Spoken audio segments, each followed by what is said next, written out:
रंभा स्थानीय सरस्वती शिशु विद्या मंदिर में ब्रह्मपुर संस्करण पक्षर संवादर राज्य स्तरीय वार्षिक प्रतियोगिता प्रधानाचार्य श्रीधर प्रधान तत्वावधान में प्रथम रु दशम छात्र छात्री मध्य अनुष्ठित हो जाइछि।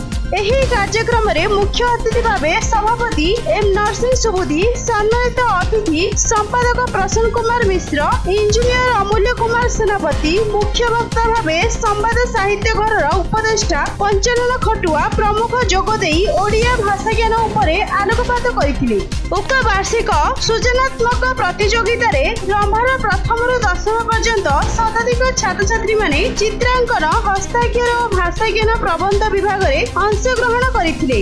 एथिरे प्रथम, द्वितीय और तृतीय स्थान हासिल करिथिबा छात्र छात्री मानकु मंचशील अतिथिଙ୍କ द्वारा मानपत्र सह उपहार दिया जाइथिला।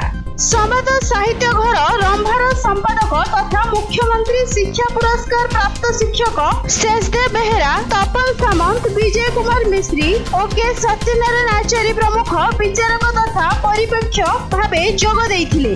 एही वार्षिक प्रतियोगितार चित्रांकन रे प्रथम साहिल कुमार दलाई, द्वितीय हिमांशु नाहक, तृतीय ओम सौरभ पात्र, हस्ताक्षर रे प्रथम सीधी साहू, द्वितीय श्रिया पात्र, तृतीय एन दीपिका राव एवं प्रबंध रे प्रथम श्रद्धा सुमन, द्वितीय सूरज कुमार बाड़तिया और सिमरन पंडा तृतीय स्थान अधिकार करिसथि।